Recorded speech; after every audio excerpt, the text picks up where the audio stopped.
सब लोगों को बहुत बहुत जय श्री कृष्ण। बंधुओं, आप सब लोग कथा सुनते हैं, मंदिरों में भी जाते हैं, सत्संग करते हैं। भगवत प्राप्ति का मतलब आप क्या समझते हैं?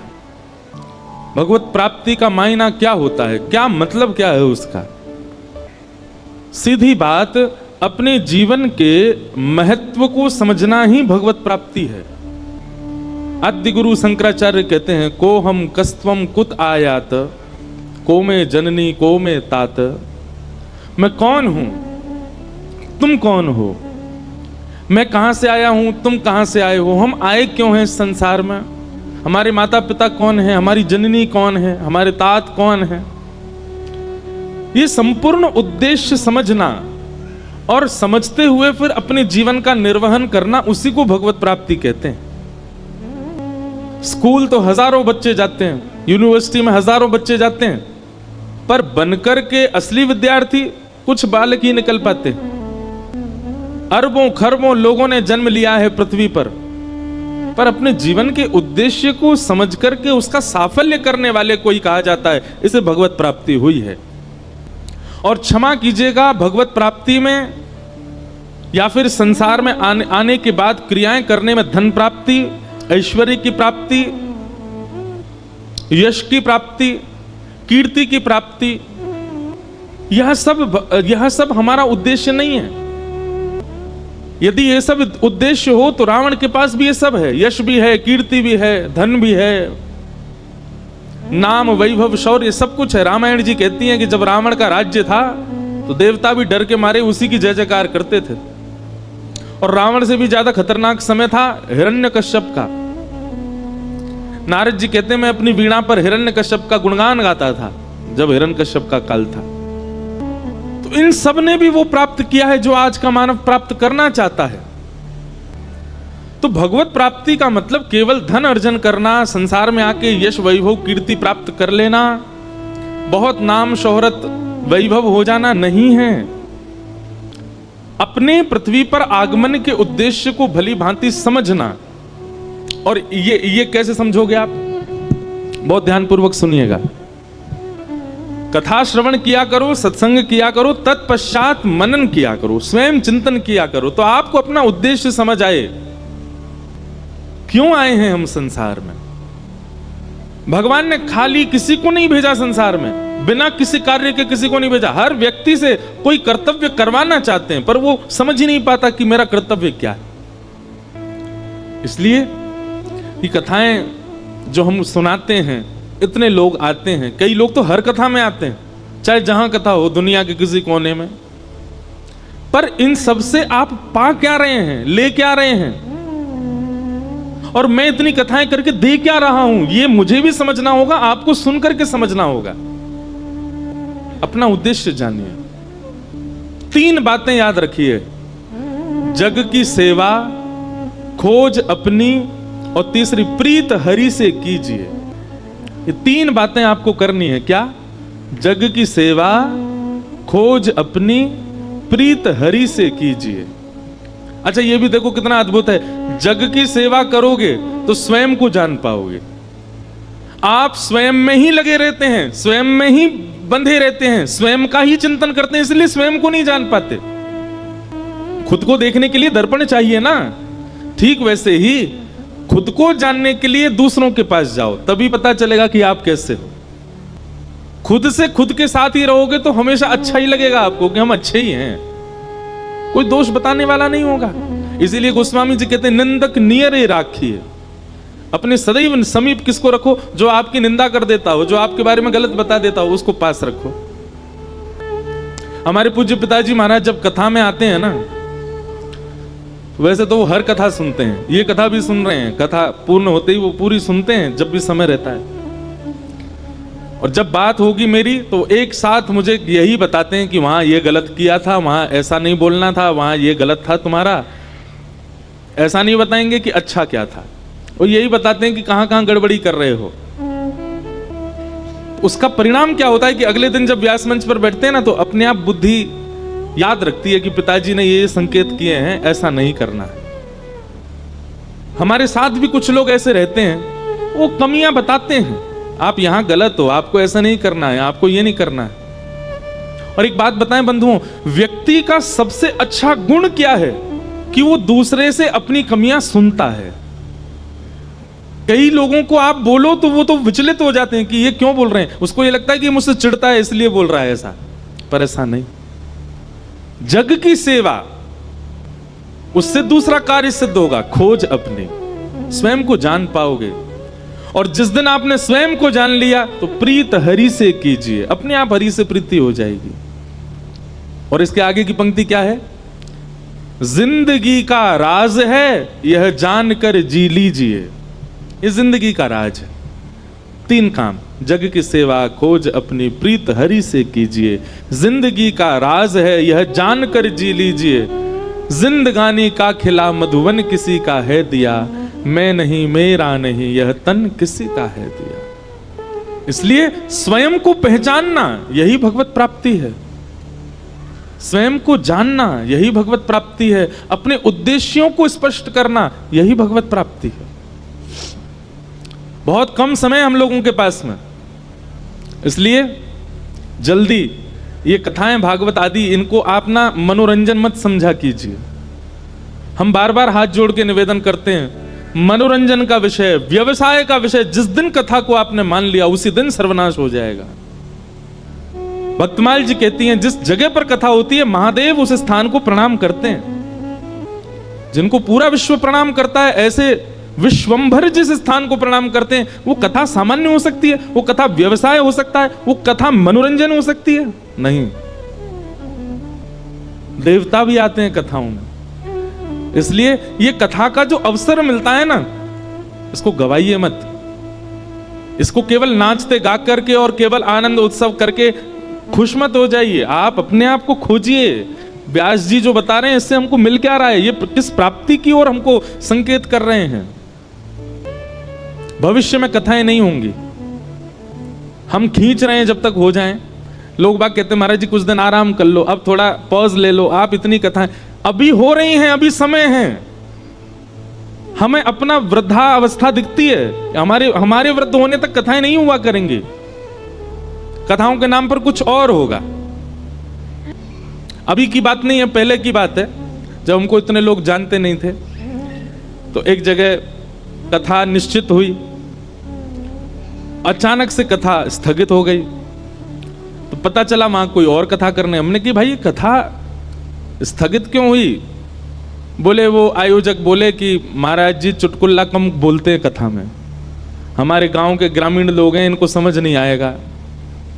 महाराज जी नचाते कम है कथा में, इसलिए हमने वो वाले व्यास जी बुलाए जो नचा। अरे वाह, इसलिए कथा होती है?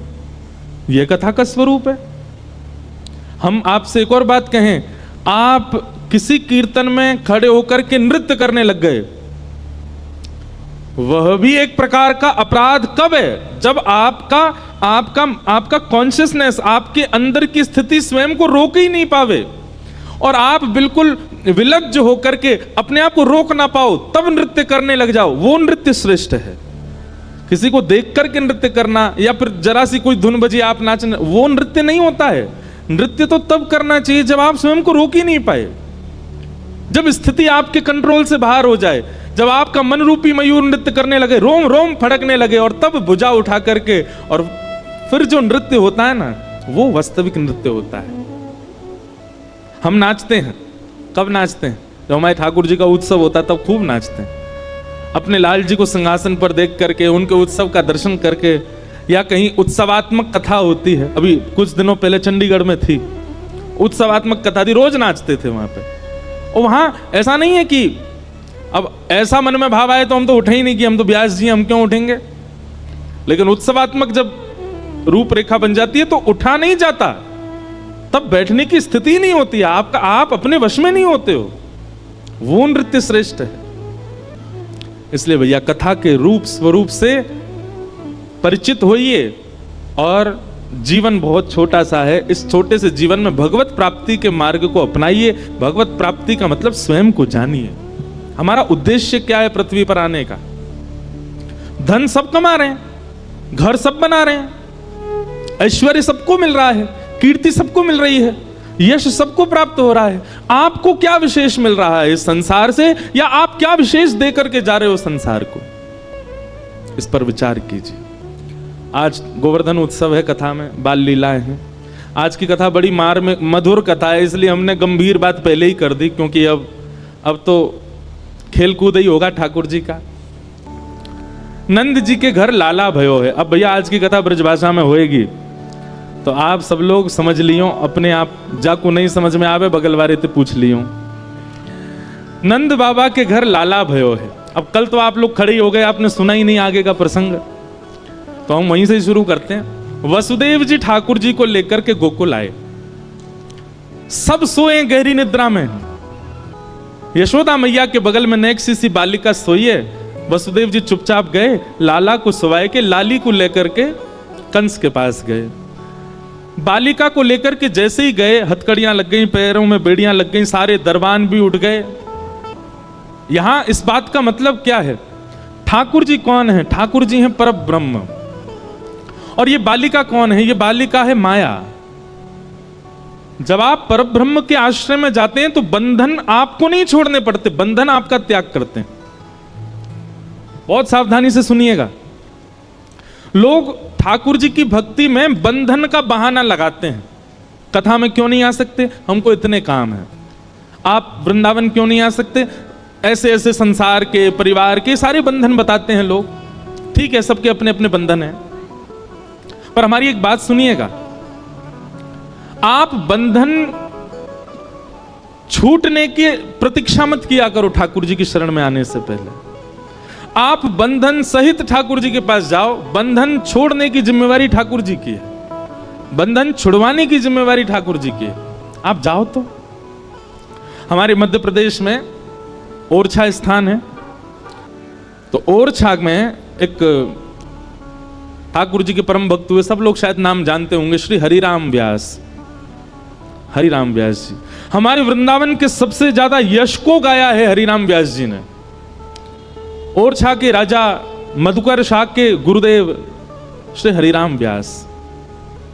अब हरिराम व्यास जी का चरित्र तो बहुत बड़ा है, पर मैं सूक्ष्म में कह दूं कि उनको साक्षात महादेव ने प्रकट होकर के कहा कि व्यास जी आप विद्वान इसलिए नहीं बने हो कि आप असहाय लोगों को हराते रहो। वो अपनी विद्वत्ता से सबको हराते थे। महादेव ने कहा कि आप तो विशाखा जी का अवतार हो, आप ठाकुर जी की निज सहचरी हो, आप तो जाओ और जाकर के वृंदावन के यश का गुणगान करो।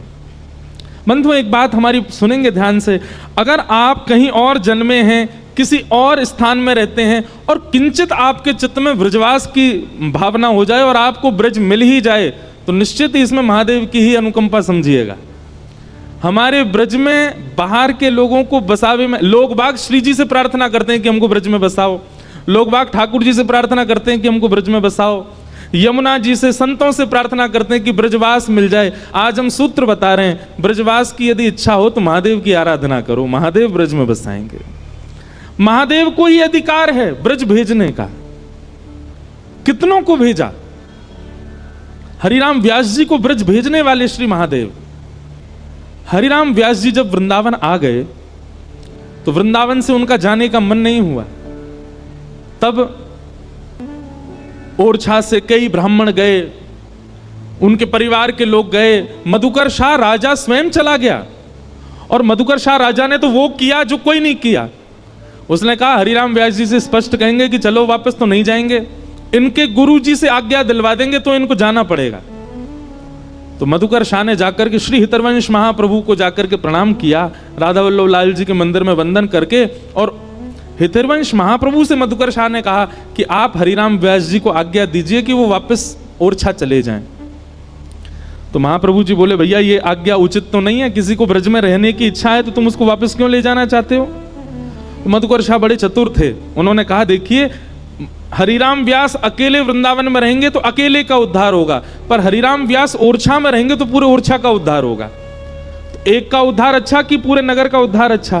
तो हितरवंश महाप्रभु बोले भाई नगर का उद्धार अच्छा है। तो बोले आपसे प्रार्थना है कि आप इनको आज्ञा कर दीजिए कि ये वापस हमारे साथ चलें। तो महाप्रभु जी ने स्वीकार कर लिया, ठीक है हम हरिराम व्यास जी से कह देंगे कि वो वापस आपके साथ चले जाएं। बहुत अच्छा पद है उनका, मैं वही ढूंढ रहा हूं। हितरवंश महाप्रभु जी ने ये विचार कर लिया कि आज हरिराम व्यास जी आएंगे तो हम उनको आज्ञा कर देंगे, तुम वृंदावन छोड़ करके वापस ओरछा चले जाओ। हरिराम व्यास जी यहां निधिवन में स्वामी श्री हरिदास जी को और बिहारी जी का दर्शन करके वापस आ रहे थे। उनके किसी मित्र ने बीच रास्ते में जाके कहा, बोले व्यास जी आज हितरवंश महाप्रभु के पास आप मत जाइएगा। बोले क्यों, गुरुदेव के पास क्यों नहीं जाएं? बोले क्योंकि आप गए तो वो सीधे आज्ञा करेंगे कि आप ओरछा चले जाओ, और उनकी आज्ञा आपको माननी पड़ेगी। क्यों? पूरा बात बता दी मधुकर शाह ने, आके उनसे कह दिया आदि आदि बात। ये बात सुनते ही श्री हरिराम व्यास जी गिर पड़े पृथ्वी पर, और वृंदावन की रज को अपने तन से लगा करके, वहां के वृक्षों को अपने हृदय से लगा लगा करके खूब रोए, और रोते रोते वृंदावन से कहने लगे, हमने निश्चित ही कोई अपराध कर दिया होगा जिसके कारण वृंदावन हमको बाहर जाने के लिए आज्ञा कर रहा है। और हरिराम व्यास जी ने यह तक स्थिति कर ली कि महाराज काली पोतली, पूरे मुंह पे काजल लगा लिया, और कई लोग तो ऐसा कहते हैं कि काजल लगा के गधा पे बैठ गए और पूरे वृंदावन में घूमने लगे। ऐसी उनकी स्थिति हो गई कि वे अपने वश में नहीं थे। किसी ने पूछा, बोले व्यास जी ये मुंह पे काली पोत के आप इस प्रकार इस जानवर पे बैठ के क्यों घूम रहे हैं? तो हरिराम व्यास जी बोले, वृंदावन त्याग के जिसको जाना पड़ता है उसको ऐसे ही जाना चाहिए, क्योंकि सौभाग्य से मिलता है वृंदावन, और कोई वृंदावन छोड़ रहा है तो उसकी स्थिति तो यही होनी चाहिए कि वो किसी को मुंह ना दिखावे, वो ऐसे वाहन पे बैठ के ही डोले। ऐसे विचलित से हो गए हरिराम व्यास जी। हितरवंश महाप्रभु जी ने जब हरिराम व्यास जी को देखा तो ओरछा के राजा मधुकर शाह जी से कहा, देखो व्यास जी की स्थिति देखो, वृंदावन को त्यागने के लिए ये बिल्कुल राजी नहीं है। अगर ये वृंदावन से तुम इनको ले भी गए ना, ये प्राण त्याग देंगे अपने, ऐसा मत करो। मधुकर शाह जी तब वापस लौट गए, और मधुकर शाह जी ने कहा कि भाई हरिराम व्यास जी को अब इनका परिवार ही ला सकता है, तो फिर परिवार भेजा।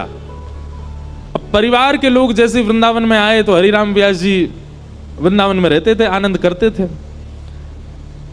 परिवार वालों से बचने के लिए कुंज निकुंजों में घूमने लगे हरिराम व्यास जी, और तभी आपको घंटे घड़ियाल की आवाज सुनाई दी। राधा वल्लभ लाल जी का महाप्रसाद बट रहा था, हरिराम व्यास जी सबसे आगे खड़े होते थे पंक्ति में, लेकिन आज परिवार वाले घूम रहे हैं वृंदावन में, तो इतना विलंब हो गया कि कैसे पहुंचे।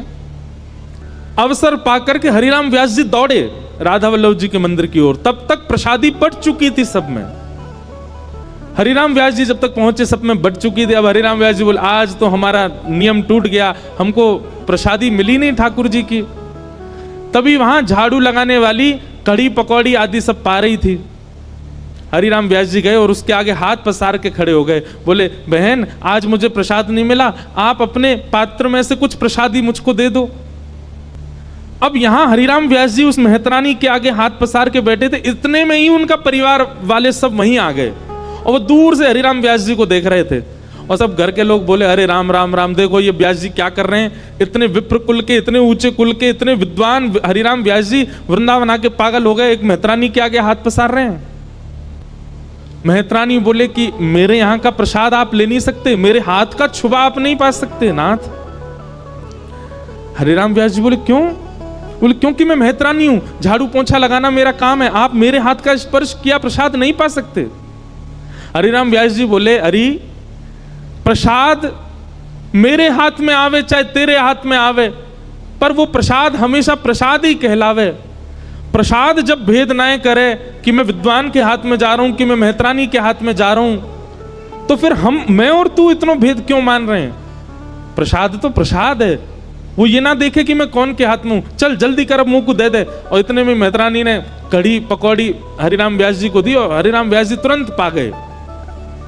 अब इस दृश्य को देख करके व्यास जी के परिवार के लोग बोले ये अब हमारे किसी काम के नहीं है, ये पागल हो चुके हैं। हमने सुना था कुछ दिन पहले गधा पे डोल रहे थे, मुंह पे काली पोतली थी, और आज बताओ इनको ये विचार नहीं कि किसके हाथ का पाना चाहिए, मेहतरानी के हाथ की पकौड़ी खा गए। परिवार वाले आए तो थे व्यास जी को ले जाने, पर स्थिति देख करके व्यास जी को ही छोड़ के चले गए, बोले अब हमारे किसी काम के नहीं है। तब हरिराम व्यास जी ने ये कुछ पंक्ति गाई, ध्यान से सुनिएगा, वृंदावन से प्रीति करने वाले बहुत ध्यान से सुनना। यहां पर श्री व्यास जी ने जात पात की सारी बातों को एक किनारे कर दिया और कहा भैया हरि जात पात पूछे नहीं को, हरि को भजे सो हरि को हो। वृंदावन के तो स्वपच की भी अगर प्रसादी मिल जाए तो उसको पालो, उसके आगे अगर कोई बहुत बड़ा विप्र कहीं और का आपको कुछ दे रहा हो तो उसको भले ही मत स्वीकार करो, पर वृंदावन का कोई कुछ दे दे उसको स्वीकार कर लो। ऐसा अनन्य प्रेम, ऐसा अखंड प्रेम वृंदावन के प्रति श्री हरिराम व्यास जी का था। तो हमने ये विषय क्यों शुरू किया कि आपको बंधन नहीं छोड़ने पड़ते, आप ठाकुर जी को पकड़ लो, सारे बंधन ठाकुर जी अपने आप छुड़वा देंगे आपसे। ऐसी ऐसी क्रिया करवाएंगे कि कोई आपके संग रहेगा ही नहीं, फिर सब छोड़ छाड़ के चले जाएंगे, अकेले ठाकुर जी रहेंगे फिर पूरे ब्रजमंडल में। अब सबन को लगवे लगी कि नंद बाबा के लाला होएगो। और आज सवेरे नंदा सुनंदा ने जैसे ही जाए करके देखी यशोदा मैया के बगल में नेक सो नीलमणि जैसो लाला सोयो है। आहा, पूरे ब्रजमंडल में हल्ला कर दियो, है गयो है गयो है गयो है गयो। रास्ता में रोक रोक के सब पूछे कहाँ भयो, बोले अब तो है गयो। बोले भयो कहा, बोले है गयो। सब नंदा सुनंदा के पीछे दौड़ रहे हैं, कहाँ भयो कहाँ भयो कहाँ भयो। नंदा सुनंदा दौड़ी दौड़ी नंद भवन की गौशाला में गई और गौशाला में जाकर के नंद बाबा से बोली, बाबा है गयो है गयो है गयो है गयो।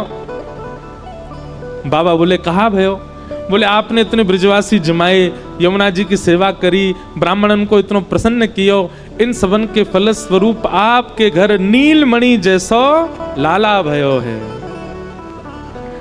यह बात सुनकर के नंद बाबा अति प्रसन्न हो गए। खूब ब्राह्मणों को दान दिया, ब्रजवासियों को दान दिया, गैयाओं का पूजन किया। लाला से अभी तक मिले नहीं है नंद बाबा, पहले गए ब्राह्मणों के पास, उनको दान करके आए, ब्रजवासियों को बहु सामग्री लुटा के आए, यमुना जी का पूजन किया, गैया का पूजन किया, तब जाकर के लाला से मिले। सब ब्रजवासियों को जैसे ही पता चला, सब ने जाकर के नंद भवन को घेर लिया। नंद बाबा अपने 3 भाव पवित्र कर रहे हैं। नंद बाबा सब ब्रजवासियों को इतनी सेवा कर रहे हैं सबकी, कोई भी उदास नहीं है जाए, कोई भी हताश नहीं है जाए, सबन को। भैया देखो एक बात हमारी सुनो, ठाकुर जी का उत्सव करो, अनुष्ठान करो, भागवत कथा कराओ, अनुष्ठान उत्सव सफल कैसे होते हैं कि जितने भी लोग वहां आवे उनमें से कोई हताश होके ना जावे, उससे उत्सव सफल होता है। कोई निराश होके ना जावे। कई बार बड़े उत्सव होते हैं, बड़ी कथाएं होती, बहुत लोग उदास भी हो जाते हैं, पर यह उत्सव और आयोजन करवाने वालों की जिम्मेवारी होती है कि कोई उदास ना जावे, सबको हम संभालें। आप भले ही जितने दिन उत्सव होता उतने दिन दीन बन के रहो, सबके आगे हाथ जोड़ के रहो, पर किसी को हताश उदास मत होने दो। और ये बात हम नहीं कह रहे हैं, स्वयं भगवान गीता में कहते हैं कि उत्सव में 5 काम नहीं होने चाहिए जिससे उत्सव तामसी हो जाता है। उसमें एक भाव यह भी है कि उत्सव में जितने लोग आवे सब प्रसन्नता से जाएं, यह भाव। तो नंद बाबा सबके पास जा रहे हैं, कोई को कोई दिक्कत तो नहीं, सबन के हाथ जोड़ें, सबन के भाव रखें, सबन के प्रति ऐसी भावना रखें कि किसी के हृदय में कोई भी प्रकार को द्वेष भाव या कोई अंतर्भाव नहीं आ जावे। इस प्रकार पूरे ब्रजमंडल की सेवा कर रहे हैं ठाकुर जी, खूब दान कर रहे हैं नंद बाबा, और भजन तो चल ही रहे हो है। तभी एक राक्षसी, जब ठाकुर जी 6 दिन के भय, एक पूतना नाम की राक्षसी आई। बहुत ध्यान पूर्वक सुनिएगा। पूतना, भगवत भक्ति में आप जब प्रवेश करेंगे तो सबसे पहली बाधा आपके जीवन में पूतना ही आएगी। पूतना का मतलब क्या है? अविद्या, अज्ञान। सबसे पहले अविद्या ही जीवन में आती है। अविद्या का रूप क्या होता है? ठाकुर जी में मन लगा पर कुछ समय बाद हटने लग गया, यह अविद्या का कारण होता है। आप पहले वृंदावन गए थे तो वृंदावन में बहुत गुण दिखे, वृंदावन अच्छा ही अच्छा लगा था आपको, सब अच्छे, ब्रजवासी अच्छे, वहां का प्रसाद अच्छा, दर्शन अच्छे, गलियां अच्छी, नगर अच्छा, पर आप जब दोबारा गए तो आपको किसी में दोष दिखा, ये अविद्या है। आप पहले कथा सुनते थे, आपका खूब मन लगता था, पर अब आप धीरे धीरे ज्यादा सुनने लग गए, तो अब आपको व्यास जी में भी कमी लगती है, अब आपको व्यवस्थाओं में भी कमी लगती है, अब आपको कहीं ना कहीं किसी में, मतलब सीधी बात, भगवत संबंधी कार्यों में जैसे ही दोष दिखने लग जाएं, समझ जाओ कि आपके ऊपर पूतना का आक्रमण हो गया है, अविद्या। अविद्या से बचने का एक ही उपाय है, क्या? आप जो सत्संग श्रवण करते हैं उसका बहुत चिंतन किया करो, क्योंकि चिंतन जो होता है ना, वो चिंतन ही सुनी हुई बातों को, सुने हुए कथा को, वह उसका निचोड़ निकाल करके आपके चित्त में व्यवस्थित करता है, जिससे अविद्या रूपी ये जो वायरस हैं, ये सब आपका स्पर्श नहीं कर पाते। भाई औषधि तो आप ले रहे हो, 7 दिन कथा सुन रहे हो, उसका मतलब औषधि लेना। 7 दिन बाद इस कथा का चिंतन करना मतलब परहेज करना। कोई व्यक्ति औषधि लेता है लेकिन परहेज नहीं करता, ठीक हो जाएगा? वो नहीं हो सकता। परहेज आवश्यक है। आपको डायबिटीज बता दी डॉक्टर ने, दवाइयां दे दी, सुबह खाने से पहले, दोपहर भोजन के बाद, रात्रि सोने से पहले, जो भी हो। आपने 6 महीने दवाई ली, उसके बाद शुगर चेक किया 300 पार। डॉक्टर बोला दवाई लेते थे? बोले मैंने पत्ते खत्म कर दिए कितने सारे, रोज खाता था। फिर ठीक क्यों नहीं हुए? अपना भोजन प्रसाद बताओ कैसे करते थे? बोले सुबह उठते ही हम पराठे खाते थे, दोपहर राजभोग पाने जाते थे, उसमें जलेबी खाते थे, रात्रि सोने से पहले बढ़िया खांड की मिश्री का दूध पीते थे। डॉक्टर बोले भैया तू लाख दवाई ले, कुछ नहीं होना। क्यों? परहेज नहीं है। कथा सुनना औषधि लेने के समान है, पर कथा का चिंतन करना, निरुध्यासन करना, उस पर थोड़ा विचार करना कि व्यास जी जो कह रहे हैं उसका तात्पर्य क्या है, यह परहेज के समान है। बिना परहेज के औषधि काम नहीं करेगी। नहीं, कभी कभी मन में आता है इतने लोग कथा में आते हैं, सबको ठाकुर जी क्यों नहीं मिल जाते? क्योंकि औषधि ले रहे हैं, परहेज नहीं कर रहे हैं। परहेज करो। तो पूतना से बचने का एक ही तरीका है, औषधि तो लीजिए पर उसका चिंतन भी करिए। तत्श्रवणवन प्रपठन विचारण परो भक्त्या विमुच्चेन्नर। बिना विचार किए लाभ नहीं मिलेगा। पूतना आई, अत्यंत सुंदरी बनकर के आई। उसकी सुंदरता ऐसी कि सारे ब्रजवासी मोहित हो गए उसके रूप पर। सब गा रहे थे नंद घनानंद भयो जय कन्हैया लाल की, लेकिन जैसे जैसे पूतना सबके बगल से निकलती जाए, उसके रूप को देख करके, उसके नेत्रों को देख करके सब आकर्षित हो जाएं। पूतना ने जैसे ही नंद भवन में प्रवेश किया, नंदरानी यशोदा भी मोहित हो गए और अपने लाला को पूतना की गोद में दे दिया। क्यों? सुंदर रूप और सुंदर वस्त्र। कई बार ये 2 परकोटे ऐसे होते हैं कि हम सामने वाले के हृदय को नहीं झांकते। फिर सुंदर रूप देख करके, वस्त्र आभूषण देख करके हमको लगता अच्छा ही है। मैं हमेशा कथा में कहा करता हूं, व्यक्ति के प्रभाव से मत लीजिए, उसका स्वभाव देखिए। प्रभाव तो रावण का भी था, पर स्वभाव सबरी का था। प्रभाव कंस का भी था, पर स्वभाव सुदामा जी का है। इसलिए आप प्रभावशाली बनेंगे तो प्रभाव से जनता भले ही रीझ जाएगी आपसे, पर आप स्वभावशाली बनेंगे तो ठाकुर जी रीझेंगे आपसे। अपने स्वभाव को प्रबल रखो और आज के बाद प्रयास कीजिए, किसी से भी मिलिए, चाहे वो वक्ता हो, चाहे वो व्यक्ति हो, चाहे वो आपके संबंधी हो, चाहे वो मित्र हो, प्रयास करो कि उसका स्वभाव देखो कैसा है। कई बार हमने ऐसा अनुभव किया है कि हम व्यक्ति के प्रभाव में इतने आकर्षित हो जाते हैं कि उसका स्वभाव अच्छा नहीं है, फिर भी हम उसके संग रहते हैं। प्रभाव तो है ना इसका, दिक्कत हो जाएगी बाद में। और एक बात आपको स्पष्ट कर दें हम, प्रभाव बहुत दिन तक नहीं रहता। प्रभाव का एक सीमित समय होता है, उस सीमित समय के बाद प्रभाव नष्ट होगा ही होगा, पर स्वभाव सदैव रहेगा। इसलिए जिनके ब्याह नहीं हुए हैं, ऐसे जो बालक यहां बैठे हैं, अपने जीवन साथी में कुछ देखो चाहे मत देखो, पर स्वभाव जरूर देखना, उसका स्वभाव मधुर हो। रूप बहुत दिन तक अच्छा नहीं लगता, कला बहुत दिन तक अच्छी नहीं लगती, गुण बहुत दिन तक आपको आकर्षित नहीं करते, पर स्वभाव वो अंतिम समय तक आपको सुख प्रदान करेगा। तो चाहे मित्र बनाओ, चाहे जीवन साथी बनाओ, और हम एक बात स्पष्ट कर दें, चाहे गुरु बनाओ, प्रभाव देख करके नहीं, स्वभाव देख के।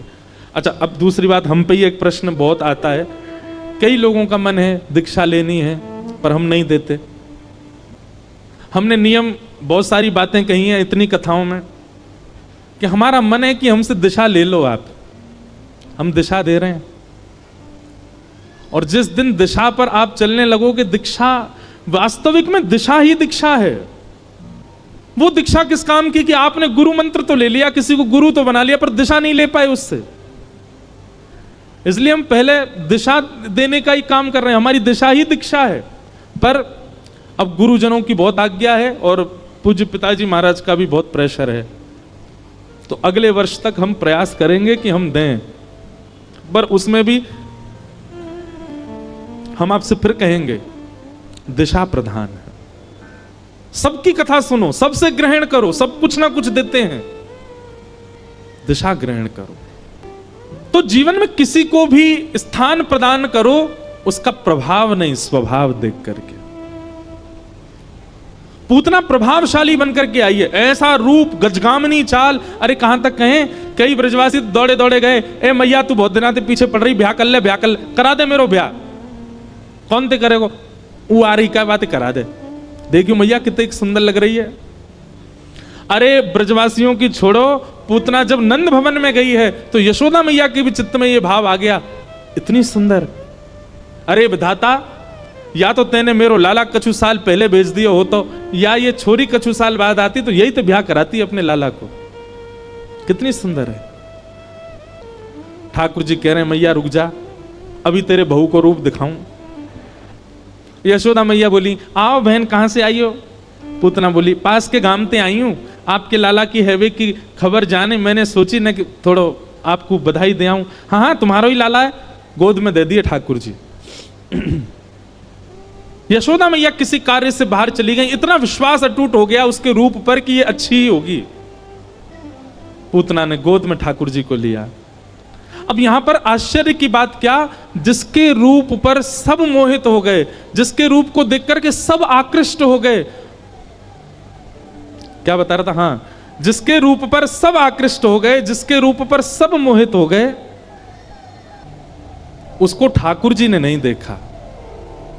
गोपाल जी ने गोद में जाते ही अपनी दोनों नेत्र बंद कर लिए, दोनों नेत्रों पर हाथ रख करके भगवान ने उसके रूप को नहीं देखा। कितना बड़ा दुर्भाग्य है पूतना का, पूरे विश्व को प्रभावित कर लिया लेकिन विश्व रचयिता को प्रभावित नहीं कर पाई। भैया आपने घर के सारे नौकर चाकर प्रभावित कर लिए, पर घर का मालिक आपसे प्रभावित नहीं है तो उस घर में कभी प्रवेश नहीं मिल पाएगा। पूतना को चाहिए था कि ऐसा रूप निर्माण करती कि ठाकुर जी उसको देखते, पर ठाकुर जी ने नेत्र तो बंद किए, ऊपर से हाथ और रख लिए, नहीं देखा पूतना को। हम इस बात पर कहते हैं कि भाई कभी भी ठाकुर जी के सामने जाओ, पूतना बन के मत जाना। पूतना बन के मतलब ठाकुर जी ने पूतना को नहीं देखा, इसके पीछे हमारे संत जन कई कारण बताते हैं, कई साधन बताते हैं, और उन कई कारणों में एक विशिष्ट कारण है। बोलो वृंदावन बिहारी लाल की। ठाकुर जी के दर्शन को जब जाओ तो कुछ कारणों का विशेष ध्यान रखो कि कहीं हम पूतना तो नहीं, पूतना मतलब ठाकुर जी कहीं हमको देख करके आंख तो नहीं मूंद लेंगे।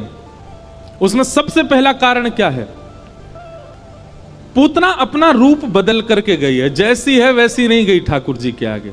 उसका वास्तविक रूप तो क्रूरता है, उसका वास्तविक रूप तो वो राक्षसी है, उसका वास्तविक रूप तो वो बाल घातनी है, उसका वास्तविक रूप ऐसा नहीं है जैसा वो बना करके गई है ठाकुर जी के आगे। इसलिए ठाकुर जी ने नहीं देखा क्योंकि अपनी वास्तविकता में नहीं आई है, छुपा करके आई है स्वयं को। तो भैया कभी भी ठाकुर जी के सामने जाओ तो एक बात को ध्यान रखियो, दुनिया के आगे कितने रूप बनाए लो, दुनिया के आगे कितने सहज सरल सुंदर बनने को प्रयास करो, पर जब वृंदावन जाओ, ठाकुर जी के सन्मुख जाओ तो जैसे हो वैसे जाओ, जो वास्तविकता है उस वास्तविकता को लेकर के जाओ। सूरदास जी की पंक्ति मुझे बहुत प्रिय लगती है। सूरदास गा रहे हैं, दोबारा सुनिए, कौन गा रहे हैं? सूरदास, जिनको साक्षात भगवान दर्शन देते थे। ठाकुर जी को जो अवगुण अत्यंत अप्रिय हैं, जिनके कारण भक्त सदा ठाकुर जी से विमुख रहता है, उनमें कुछ अवगुणों में एक अवगुण यह भी है, क्या कि व्यक्ति अपने स्वभाव से कुछ है पर बाह्य एक बहलूपिया बना घूम रहा है। और आजकल ऐसे लोगों की तादाद बहुत ज्यादा हो गई है संसार में। संसार भले ही रीझ जाए ऐसों से, पर ठाकुर जी नहीं रीझते। पूतना का पहला गुण जिसके कारण ठाकुर जी ने उसको नहीं दिया देखा, वो यही है कि वो राक्षसी है पर भक्ता बनकर के आई है, परम सुंदरी बनकर के आई है। और दूसरा अवगुण, पूतना को ठाकुर जी ने क्यों नहीं देखा? पूतना आई, रूप बदल करके आई, पर आते ही उसने सबके मन में जो कृष्ण बैठे थे, सबके मन से कृष्ण हटा करके स्वयं को स्थापित कर दिया। समझ में आई बात? सब ब्रजवासी नाच गार कर रहे हैं, नंद घनानंद भयो जय कन्हैया लाल की, हाथी दिन, सब उत्सव मना रहे थे। लेकिन पूतना के आते ही क्या हुआ? सब उत्सव मनाना भूल गए, सब उसी की ओर देखने लगे, उसी की ओर आकृष्ट हो गए। जी कहते हैं दूसरा कारण, जिस कारण से मैंने पूतना को नहीं देखा, वो क्या है? वैष्णवों के चित्त से भक्ति भाव को नष्ट कराने की जो क्रिया करते हैं, ठाकुर जी कहते हैं मुझे अप्रिय है। इसलिए कम से कम आप इन दो भावों का विशेष ध्यान रखो। एक, दुनिया में कहीं भी जाओ, कितना भी मुखौटा पहन के जाओ, पर ठाकुर जी के सामने वास्तविकता में जाओ। दूसरी बात, दुनिया में सब जगह लोग आपसे पूछें, आपको देखें, आपके प्रति सबकी जय जयकार, पर जब ठाकुर जी के सन्मुख जाओ तो ऐसे जाओ कि किसी के भी चित्त में ठाकुर जी प्रकट हैं, वो ठाकुर जी कहीं अप्रकट ना हो जाएं, नहीं तो कहीं नेत्र मूंद ना लें ठाकुर जी।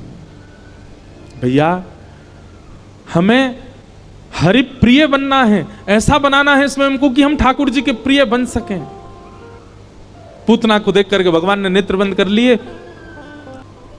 यशोदा मैया जैसे ही बाहर गई, पूतना ने अपनी गोद में ठाकुर जी को लिया, जैसे ही अपना पयोधर भगवान के मुख में दिया, भगवान ने पहले तो उसके विष को पिया, उसके पुण्यों को पिया, उसके पापों को पिया, उसके रसतत्वों को पिया। दुग्ध को पीते हुए भगवान ने प्राणी समम रोष समन्वितो पिबत, ठाकुर जी ने जैसे ही पूतना के प्राण पीने प्रारंभ किए, पूतना व्याकुल होने लगी, राक्षसी रूप में परिवर्तित होने लगी और विकराल विशाल रूप धारण कर लिया। सामुंच मुंचाल मित प्रभाषणी, अरे बालक छोड़, अरे बालक छोड़, चिल्लाने लगी पूतना। लेकिन गाढ़म कराभ्याम, ठाकुर जी ने इतना कसकर के उसके प्राणों को पकड़ा है कि पूर्ण जोर लगाने पर भी ठाकुर जी उससे दूर नहीं जा रहे हैं। अंत तो गत्वा, विशाल रूप धारण करके पूतना के प्राण निकल गए, प्राणों को ठाकुर जी ने पी लिया और पूतना का वध हुआ। बोलो पूतना मर्दन भगवान की जय। बंधुओं, भक्ति में सबसे पहली बाधा है पूतना, इससे बचो। अब ठाकुर जी ने पूतना को मार दियो, सब ब्रजवासी उनको जोर की आवाज आई, सब दौड़े दौड़े गए, जाकर के देखी महाराज विशाल विकराल राक्षसी पड़ी है, उसकी गोद, उसके ऊपर ठाकुर जी पयोधर पे लेटे।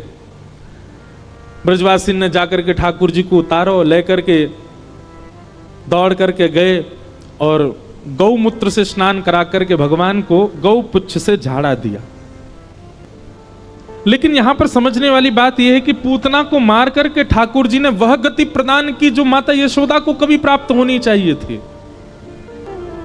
भगवान ने पूतना को वो गति प्रदान की, स्वर्ग दे देते चलता, वैकुंठ दे देते चलता, वैकुंठ में भी पंच मुक्ति दे देते चल जाता।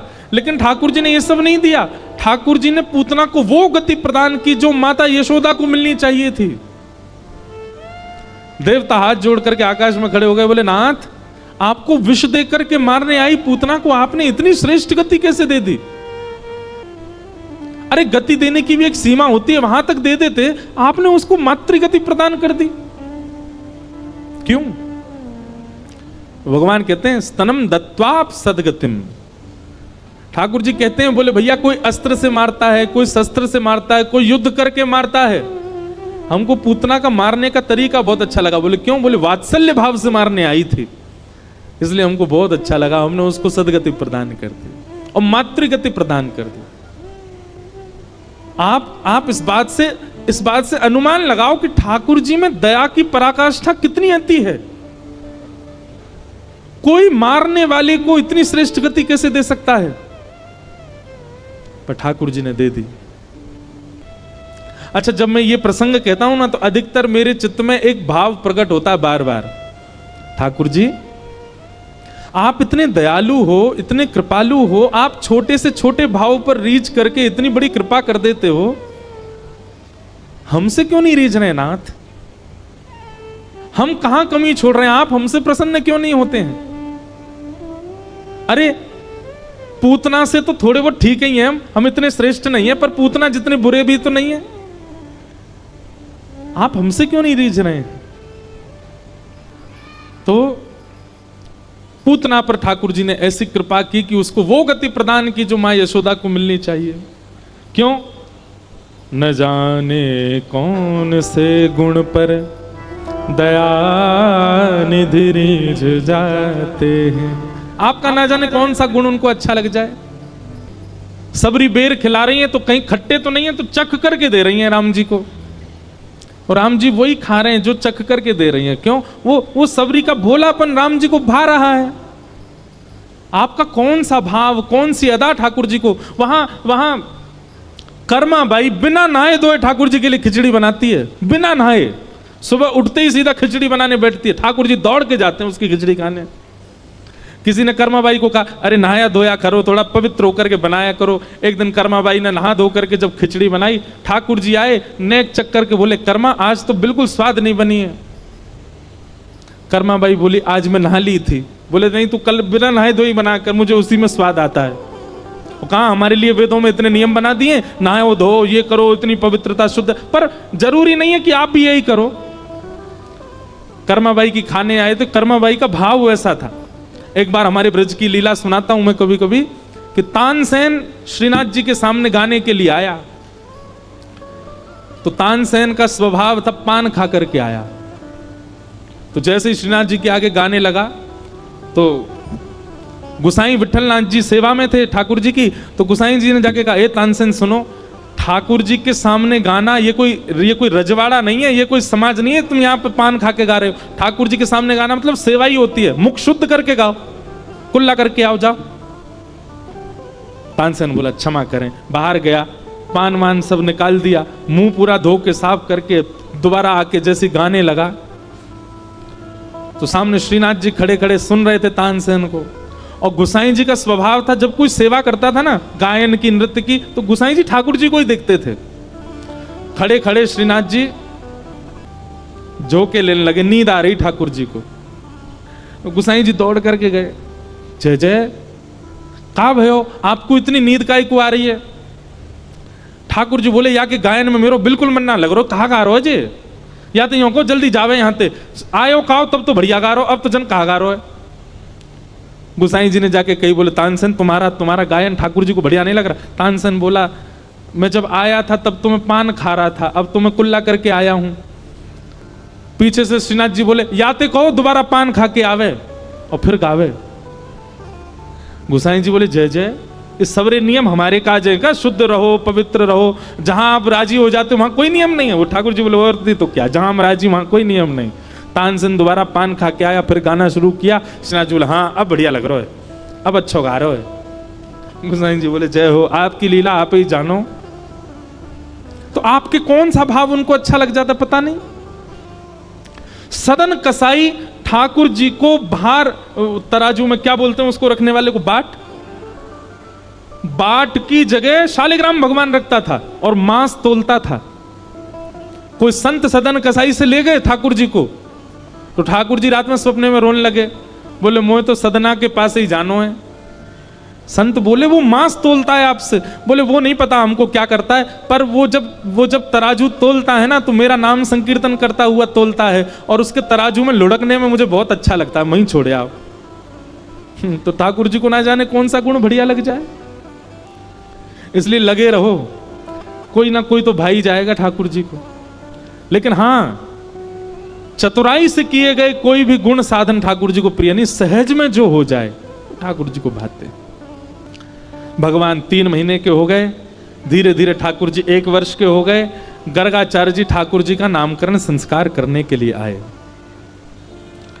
गर्गाचार्य जी महाराज जैसे आए, गर्गाचार्य जी नामकरण के लिए बैठे तो रोहिणी मैया लाला को लेके बैठी ठाकुर जी को, और यशोदा मैया अपनी गोद में बलराम जी को लेके बैठी, देखने के लिए गर्गाचार्य जी कुछ जानते हैं कि नहीं।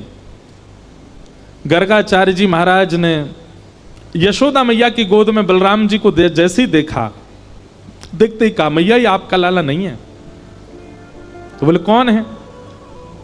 तो अयम ही रोहिणी पुत्रो रमयन सुहृदो गुणै आख्यास्यते राम इति बलाधिक्याद्वलम विदु।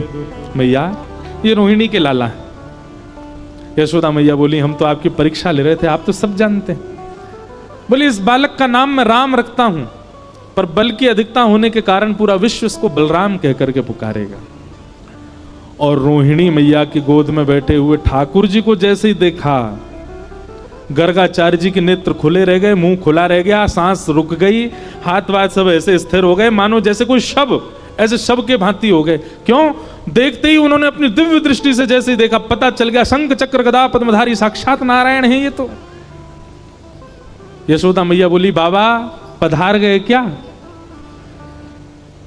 जोर से हिलाया, बोले बाबा बाहर जाके पधारो, घर में काहे को पधार गए? थोड़ी देर बाद गर्गाचार्य जी के जब ध्यान टूटा, बोले मैया ये आपकी गोद में जो बालक बैठा है ये सामान्य बालक नहीं है, ये साधारण बालक नहीं है। ठाकुर जी छोटे से 1 साल के हैं और रोहिणी मैया की गोद में बैठे बैठे और घूर रहे हैं। गर्गाचार्य जी को बोले, मेरी पोल पट्टी खोलेगा सबरी, बोलना अभी जानते नहीं। ठाकुर जी ने गोद में बैठे बैठे इशारा किया, बोले मैया को नहीं बताओ मैं कौन हूं। गर्गाचार्य जी ने तुरंत नेत्र बंद किए। ठाकुर जी अंतस्थ में आ गए और अंतस्थ में आके बोले, हे गर्गाचार्य जी, आप सब जानते हैं, आप त्रिकालदर्शी हैं, पर मां को नहीं बताइए कि मैं परमात्मा हूं। गर्गाचार्य जी बोले, क्यों? कारण? ठाकुर जी कहते हैं, मैं ब्रज में आया क्यों हूं? केवल प्रेम स्वीकार करने। और क्षमा करना गर्गाचार्य जी, जहां प्रभुता प्रधान होती है ना, वहां प्रेम नहीं होता। मैं प्रभुता छुपा के रहना चाहता हूं।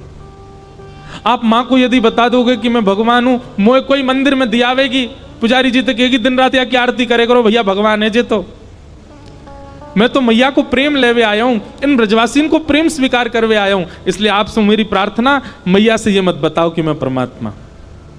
इसलिए गर्गाचार्य जी समाधिस्थ हुए। गर्गाचार्य जी की जब समाधि खुली तो बोले, मैया आपकी गोद में जो बालक बैठा है ये साधारण नहीं है। बोले कौन है जी? बोले नारायण समो गुणैः। पहले तो कहने वाले थे ये साक्षात नारायण है, लेकिन ठाकुर जी के मना करने पर गर्गाचार्य जी बोले ये नारायण के समान गुण वाला है। अगर कुछ अद्भुत करे, अप्रतिम करे, तो आप यही समझना कि इसमें नारायण जैसे लक्षण हैं। या को नामकरण तो कर दो कछु। बोले मैया आपको ये लाला कभी शुक्ल वर्ण का हुआ, कभी रक्त वर्ण का हुआ, कभी पीत वर्ण का हुआ, इस बार इसका जो वर्ण है वो कृष्ण है, इसीलिए इदानिम कृष्णताम गतः। आपके इस बालक का नाम मैं कृष्ण रखता हूं। बोलो बाल कृष्ण लाल की। कृष्ण शब्द का अर्थ क्या होता है? एक अर्थ तो कृष्ण का मतलब होता है वर्ण, वर्ण यानी कि कॉम्प्लेक्शन। ठाकुर जी थोड़े सांवले हैं। वैसे ठाकुर जी का रंग आज तक कोई बता ही नहीं पाया कैसा है। ठाकुर जी को कोई नीला बताता है, कोई सांवला बताता है, कोई काला बताता है, पर नहीं, इन सबसे परे हैं ठाकुर जी। कृष्ण वर्ण है। कृष्ण वर्ण की खोज आज तक हो ही नहीं पाई कि वो वर्ण कैसा है। ठाकुर जी अद्भुत है। और कृष्ण शब्द का दूसरा अर्थ होता है जो किसी भी रूप में आपको अपनी ओर कर्षित कर ले, उसका नाम है कृष्ण। आप देख के भी उनके हो सकते हो, सुन के भी उनके हो सकते हो, हर स्थिति में आप उनके बन जाओगे, इसलिए उनका नाम कृष्ण। भगवान का नाम कृष्ण रखा गया। अब ठाकुर जी को नामकरण है गयो कृष्ण। मैया दुनिया भर के नाम बोलती है, लाला, कन्हैया, कनुआ, गोपाल, गोविंद, माधव। ठाकुर जी धीरे धीरे थोड़े थोड़े बड़े हो रहे हैं। अब मैया उनसे बुलवाती है, बोले लाला बोल मैया। ठाकुर जी नहीं बोलते। नंद बाबा आके बोलते हैं मैया ना बोले को, यूं बोले को बाबा। लाला बोल बाबा। ठाकुर जी मुस्कुराते, नहीं बोलते बाबा। दाऊ दादा आके बोलते हैं लाला बोल भैया। ठाकुर जी नहीं बोलते। इतने में ही एक गैया सामने से निकलती है, ठाकुर जी बोलते हैं गैया।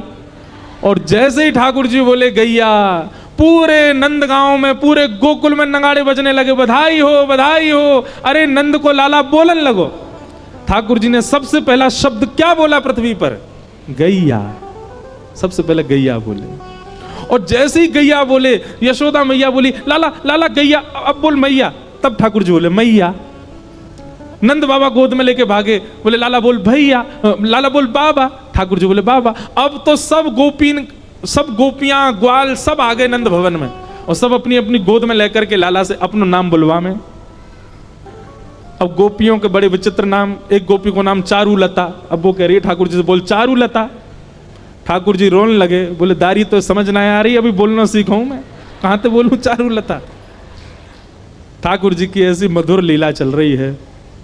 अब मैया ने ठाकुर जी को और भी कुछ सिखाया। सब गोपियों को बुला लिया। मैया वो देखो तुम्हें लाला की एक नई भाव दिखाऊं। सब गोपियां घेर के बैठी हैं, बीच में ठाकुर जी बैठे हैं। मैया बोली लाला तेरी आंख कहां है? तो छोटे से ठाकुर जी ऐसे करते हैं, सब गोपियां ताली हो जाती हैं, ओहो लाला को पता है आंख कहां है। एक गोपी बोली लाला नाक कहां है? तो ठाकुर जी अपनी नाक पकड़े, ये रही मेरी नाक।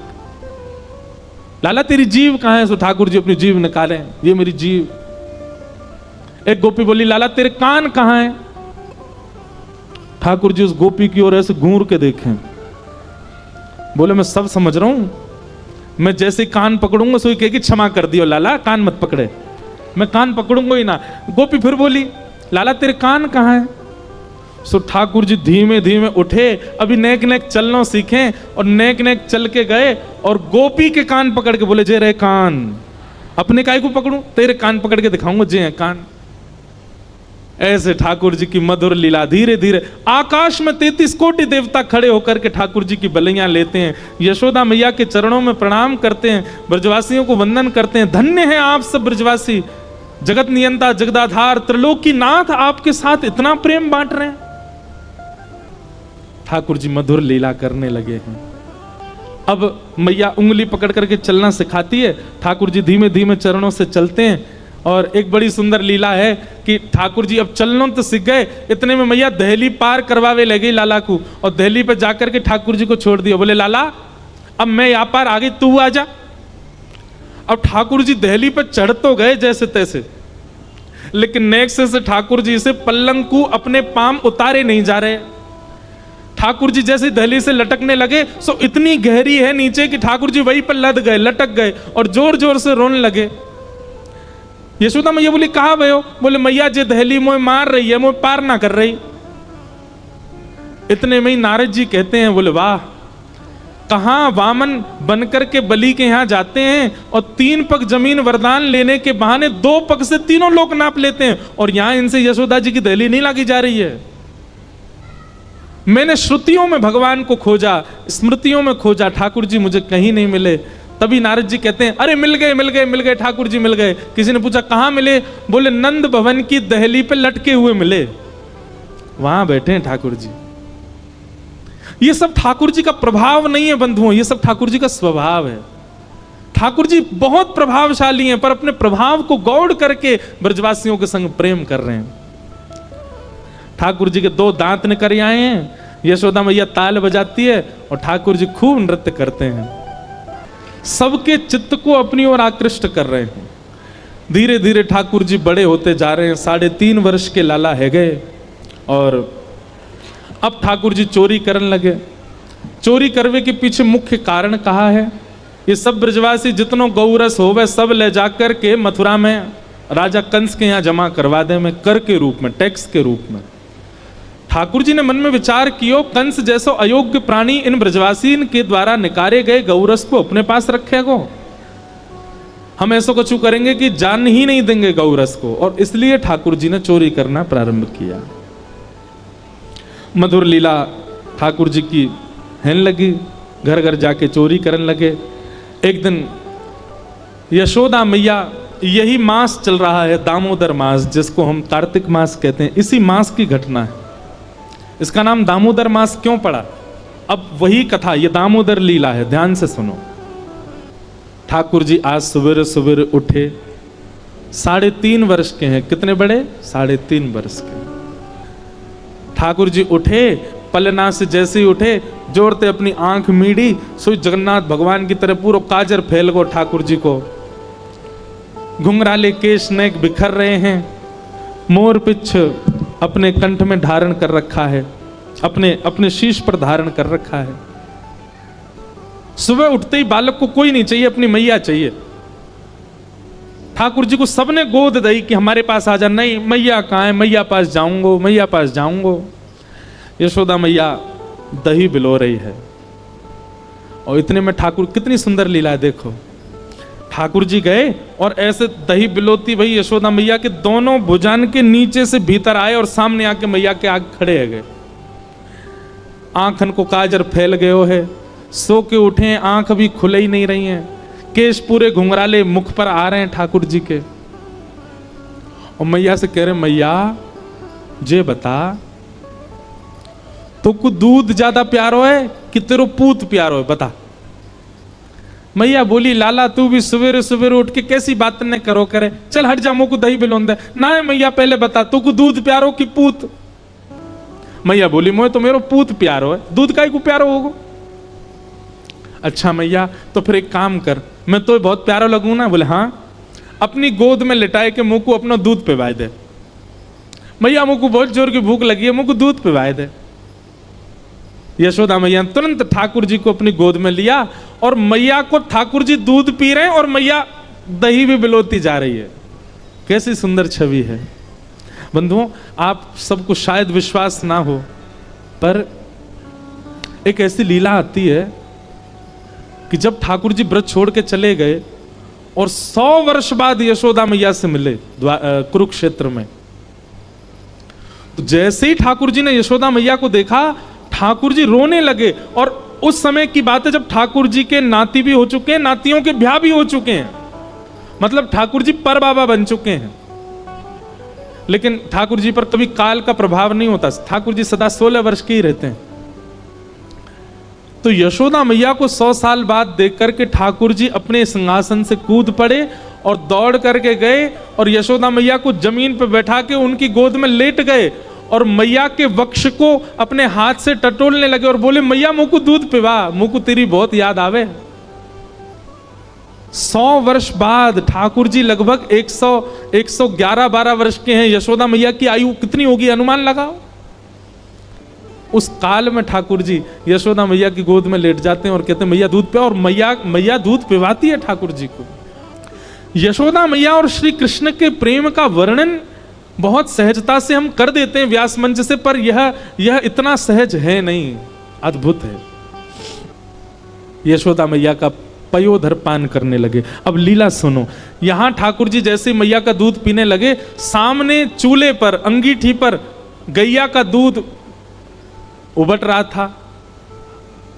वहां दूर अंगीठी पर रखे भय दूध ने मन में विचार किया कि अब ठाकुर जी मेरा सेवन नहीं करेंगे, यशोदा मैया का दुग्धपान करके अपनी क्षुधा निवृत्त करेंगे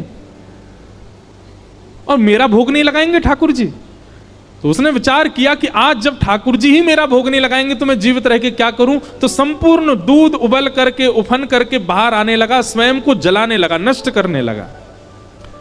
यशोदा मैया यहां दही बिलो रही और मैया ने जैसे ही देखी कि दूध उफन करके बाहर आ रहे हो, सो मैया ने विचार किया अरे ये तो सबरो दूध जर जाएगा। तुरंत मैया ने गोद में बैठे ठाकुर जी को नीचे पटका, दूध संभालने चली गई। ठाकुर जी खड़े है गए। अब भाई मैंने पूछी तो को दूध प्यारो कि पूत, तो बोली पूत प्यारो, और बाद दूध के पास भाज गई मैया। हमारे यहाँ के वैष्णव जन वर्णन करते हैं कि श्री ठाकुर जी जब हमारे पास आते हैं तो हमसे पूछते हैं क्या तुमको संसार प्रिय है कि मैं प्रिय हूं। तो हम कहते हैं कि नहीं ठाकुर जी आप ही हमको प्रिय हो। सोई संसार में कुछ ऐसी उथल पुथल होती है, हम ठाकुर जी को भूल जैसे ही संसार की ओर भागते हैं। सो ठाकुर जी कहते हैं अच्छा झूठ बोला मोते, मोते तो कह रहे हो कि मुझको आप प्यारे हो, वह संसार में नेक आकर्षण कावे हो, भाज गए बाकी और। ठाकुर जी बोले मैया ठीक है, आज या दूध को ही देखूंगा मैं, हैं ये ज्यादा प्यार हो तो मुंह छोड़ के भाज जाए। सो ठाकुर जी ने एक बड़ो सा डंडा उठाया और जो मैया दही बिलो रही थी उस मटकी में ही मारा, मटकी फोड़ दी। और इतना ही नहीं, इतने क्रोध में भर गए ठाकुर जी, गौरस भंडार में गए, जितनी मटकियां थी मैया यशोदा की सब फोड़ दें। यशोदा मैया ने दूध संभाला और संभाल करके पीछे मुड़ करके देखा तो माँ दही की हंडी फूटी पड़ी है और सबरे मटका फूट रहे हैं और लाला उछल उछल करके सबरे मटकान को फोड़ते जा रहा है। यशोदा मैया बोली लाला बिगड़ गयो, आज मैंने लाला को यदि दंड नहीं दियो तो बहुत बिगड़ जाएगा। यशोदा मैया ने तुरंत अपना पल्लू खोस करके और एक छड़ी उठाई, बोले रुक जा दारी के तो बताऊं मैं। और मैया जैसे छड़ी लेकर के भागी हैं पीछे, आगे आगे ठाकुर जी भाग रहे हैं चौकड़ी मार करके। चौकड़ी मार के जानते हैं चौकड़ी मार के मतलब हुए बड़े लोग 4 कदम जितना दौड़ते हैं बच्चे उतने में 8 कदम दौड़ जाते हैं। तो ऐसे ठाकुर जी द्रुत गति से दौड़ रहे हैं और मतलब ऐसे भाग रहे हैं मानो जैसे पीछे कोई शेर पड़ गए हो। और चौकड़ी मार के भागने को मतलब ये रे कभी कोई गली में कूद जाएं, कभी कहीं से कूद जाएं, कभी कहीं उछल जाएं। अब यशोदा मैया तो बेचारी 80 बरस की फिर भी पीछे दौड़ रही हैं और ठाकुर जी चौकड़ी मार के यहां थे वहां कूदते कादते भय दौड़ रहे हैं। उस समय आकाश के देवता यशोदा मैया को वंदन करते हैं, बोले मैया जिनके डर के मारे ब्रह्मादि देवता भी भागते हैं वो आपसे डर के भाग रहे हैं आज। यशोदा तेरे भाग्य की कही ना जाए। अरे कहां तक कहें, यशोदा मैया के केश में जो गजरे लगे हैं ना उसके भी पुष्प टूट टूट करके यशोदा मैया के चरणों में गिर रहे हैं। मैया हम तेरे शीश पर रहने के योग्य नहीं, हम तो तेरे चरणन के अधिकारी हैं। ठाकुर जी दौड़ रहे हैं, थोड़ी दूर पहुंचे होंगे कि यशोदा मैया तो थक गई और बीच रास्ता में बैठ गई, जोर जोर से सांस लेने लगी, अपने पसीना पहुंचने लगी। इतने में ठाकुर जी ने पीछे मुड़ के देखी और पीछे मुड़ करके देखी यशोदा मैया बैठ गई, एक वृक्ष की आड़ में चले गए और वहीं से कह रहे मैया कहां भयो, तू भाग क्यों ना रही मेरे पीछे। यशोदा मैया बोली लाला मैं थक गई हूं ना, अब बूढ़ा बड़ा शरीर है, तू इतना दौड़ावे मुंह को, अब मैं हार गई हूं। ठाकुर जी बोले मैया, ठाकुर जी को चिंता हो रही है मैया की, मैया तेरी हार कैसे दूर होएगी। यशोदा मैया बोली अच्छा सीधे कितने ठाकुर जी। यशोदा मैया बोली मेरो लाला दौड़ के आवेगो और आके मुंह को अपने अंक में भर लेगो, सोई मेरी हार दूर रह जाएगी। सो ठाकुर जी एक बार तो दौड़े मैया की ओर और दौड़ के फिर रुक गए। मैया बोली कहां भयो लाला आजा। बोले ना मैया मैं ना आऊंगा। बोले क्यों, वो तेरे हाथ में जो छड़ी है ना, तू या तो मुझको बहुत डर लगे, पहले या को दूर फेंक तब आऊंगा। और कहा पता तेने या तो 2-4 बार मार दियो तो मेरे लग जाएगी मैया, पहले या को फेंक। मैया बोली सांची बता, या को फेंक दूंगी तो आ जाएगा। बोले हाँ। मैया ने जैसी छड़ी फेंकी ठाकुर जी दौड़ करके गए, बिल्कुल विचार नहीं किया कि मैया मुझे पकड़ लेगी, दौड़ करके गए और मैया के अंग से लग गए और जाके मैया के प्रश्वेत संभालने लगे। मैया तू ठीक है, जा तू हारे मत। यशोदा मैया को पहले तो बहुत सुख मिला, ठाकुर जी अंक में आ गए, पर थोड़ी देर बाद यशोदा मैया ने चेहरे का रंग बदला, कहने का ढंग बदला, तुरंत लाला पकड़ लिए जोर से, अब आयो हाथ में, चल तो बताऊं मैं अभी। ठाकुर जी बोले मैया तू तो यूं कह रही कि मैं तो ना पकड़ूंगी। बोले मैं तो झूठ बोल रही तो थे। अच्छा मैया तू झूठ बोले, मैं तेरा लाला ना हूं, आज के बाद पूरे गोकुल में हल्ला कर दूंगा, मैं तो नंद बाबा को लाला हूं, यशोदा को लाला ना हूं। यशोदा झूठ बोले, हाँ बोल दियो जाए करके, अब तो उखलते बांधूंगी और आज ना तो रोटी मिलेगी ना मक्खन मिलेगा, खड़ो रहे पूरे दिन ऊधम मचावे। यहीं पर हमारे टीकाकार वर्णन करते हैं, भैया इस पूरे दृश्य को अभी आपने कथानक रूप से समझा, अब इसको आध्यात्मिक रूप से समझो। ठाकुर जी आगे भाग रहे हैं, यशोदा पीछे भाग रही है। ठाकुर जी कौन है? परमात्मा। यशोदा कौन है? मैं और आप सब जीवात्मा। हम जब ठाकुर जी के पास जाते हैं ठाकुर जी हमसे दूर ही भागते हैं। जब हम कारण पूछते हैं कि ठाकुर जी आप हमसे दूर क्यों भाग रहे हो, तब ठाकुर जी कहते हैं तुम्हारे हाथ में एक छड़ी है। कैसी छड़ी? बोले अहंकार की छड़ी, काम की छड़ी, क्रोध की छड़ी, लोभ की छड़ी, ये सारी छड़ियां तुम्हारे हाथ में लगी हैं और इन छड़ियों से मुझे बहुत भय लगता है। मैं कभी कभी मन बनाता हूं कि तुम्हारे पास आऊं, पर तुम्हारी वो छड़ी जब मुझे दिख जाती है तो मैं फिर से भाग जाता हूं। तो ठाकुर जी आप हमारे पास कैसे आओगे? बोले किसी गुरुजन के आश्रय में जाकर के इन छड़ियों का त्याग करो। जिस छड़ी की वजह से मैं तुम्हारे समीप नहीं आता, अपने अभिमान, अपने काम, अपने क्रोध, अपने लोभ, अपनी दूषितताओं का त्याग करो। इसके बाद कितना सुंदर कहते हैं, त्याग तुम करो, फिर तुमको नहीं आना, दौड़ के मैं ही तुम्हारे पास आ जाऊंगा, मैं ही आकर के तुम्हारे अंक में भर जाऊंगा। यशोदा जी ने जैसी छड़ी, ठाकुर जी जानते हैं कि मुझे पकड़ लेगी, लेकिन फिर भी दौड़ के गए क्योंकि छड़ी का त्याग कर दिया। छड़ी दोष है। यशोदा मैया के अंक में भर गए। मैया तो पकड़ के ले गई और लाला को जाकर के ऊखल से बांधन लगी। जैसे ही रस्सी ला करके मैया ने ऊखल से लाला के पेट में बांधनी चाहिए, सोई रस्सी छोटी पड़ गई। मैया बोली ये रस्सी छोटी कैसे पड़ गई? मैया गई और बड़ी रस्सी लेकर के आई, बोले हाँ अब याद बंध जाएगा। मैया ने जैसी ऊखल में लेकर के और जैसे ही ठाकुर जी को, ये छोटी पड़ गई। क्यों? तो कहते हैं दाम का मतलब होता है रस्सी और उदर का मतलब होता है पेट। ठाकुर जी सारी रस्सी को अपने पेट में भरते जा रहे हैं, इसीलिए उनका नाम पड़ गया दामोदर। भगवान मानो ये संकेत कर रहे हैं मुझे कोई नहीं बांध सकता, मैं किसी के बंधन में नहीं आ सकता, ब्रह्मांड में किसी की ताकत नहीं जो मुझे बांध दे। जितने भी पाश हैं, जितने भी बंधन हैं, सब मेरे उदर के अंदर हैं, मुझे कोई नहीं बांध सकता। यशोदा मैया ने सबरी गौशाला की रस्सी इकट्ठी करके एक तो एक बांध दी। अब तो बंधेगो, लेकिन अब के भी जब बांधा तो रस्सी फिर छोटी पड़ गई। यशोदा मैया एक क्षण आश्चर्यचकित होकर के ठाकुर जी की ओर देखने लगी। इतनी बड़ी रस्सी लेके आई, ये छोटी कैसे पड़ गई? और यशोदा मैया के चित्त में अचानक भाव उत्पन्न होने लगा। गर्गाचार्य जी कह के गए थे नारायण समो गुण, पर कहीं नारायण ही तो नहीं है, क्योंकि परमात्मा ही किसी बंधन में नहीं आ सकता। सामने खड़े भगवान ने जैसे ही देखा कि मैया मुंह को भगवान मान रही है, सोई ठाकुर जी ने कही मैया और कितनी जोर से बांधेगी, देख मैं तो बंध गो। तभी मैया देखती है कि वो रस्सी पूरी बंध गई और गांठ लग गई ठाकुर जी को, बंध गए ठाकुर जी। कहने का अभिप्राय क्या है? ठाकुर जी को कोई नहीं बांध सकता। ठाकुर जी यदि आपसे प्रेम करके आपके संग रह रहे हैं, इसका मतलब आपकी प्रीति से नहीं बंधे हैं, स्वयं ठाकुर जी बंधे हैं आपसे। वो आपसे प्रेम करते हैं इसलिए आपके पास रह रहे हैं। आप में सामर्थ्य नहीं, आप कैसे भी ठाकुर जी को अपने पास रखो।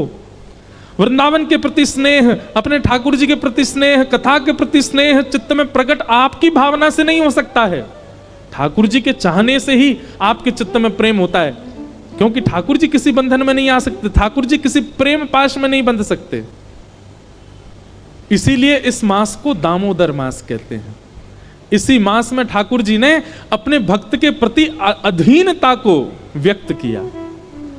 पूरे विश्व को बांधने वाला आज यशोदा मैया से बंध गया। और मैया बांध के चली गई, वो खड़ा रहे धूप में, बहुत उदम मचावे। ठाकुर जी नेक नेक खिसक करके आगे गए। दो वृक्ष खड़े थे, दोनों वृक्षों का जैसे ही स्पर्श किया दोनों टूट करके गिर गए। उनमें से कुबेर के पुत्र नलकूवर और मणिग्रीव प्रकट हो गए। दोनों ने भगवान की स्तुति गाई। भगवान ने उन दोनों को आशीर्वाद देकर के मुक्त कर दिया। पेड़ों की गिरने की जोर से आवाज आई। ब्रजवासी दौड़ करके गए तो क्या देखा, ठाकुर जी बंधे हुए हैं। यशोदा मैया ने जैसे देखो लाला के अगल बगल में दो पेड़ गिर गए। यशोदा मैया बोली अब हमको यहां नहीं रहना, अब हम यहां नहीं रहेंगे, अब किसी और नगर में जाना है, क्योंकि जादना तिलाला भयो, कोई ना कोई संकट आ रहे हैं। तब किसी के बताने पर वृंदावन का नाम सुनाई दिया और सब गोकुल वासियों के साथ श्री ठाकुर जी वृंदावन को प्रस्थान कर गए। बोलो वृंदावन धाम की। ठाकुर जी वृंदावन को प्रस्थान कर गए। अद्भुत है वृंदावन। अनेक बार वर्णन किया है वृंदावन का, समझना बहुत मुश्किल है वृंदावन को। मैं कहा करता हूं वृंदावन देखने का विषय नहीं है, वृंदावन सुनने का विषय नहीं है, वृंदावन घूमने का विषय भी नहीं है, वृंदावन अनुभव का विषय है। अनुभव करो वृंदावन का। आप देखने जाओगे तो वृंदावन में आपको छोटी छोटी गलियां दिखेंगी, सुनने जाओगे तो राधा कृष्ण का नाम सुनाई देगा, लेकिन अनुभव के लिए जाओगे तो ऐसा लगेगा रोम रोम का स्पर्श श्री कृष्ण कर रहे हैं। वृंदावन सामान्य नहीं है, अद्भुत है वृंदावन।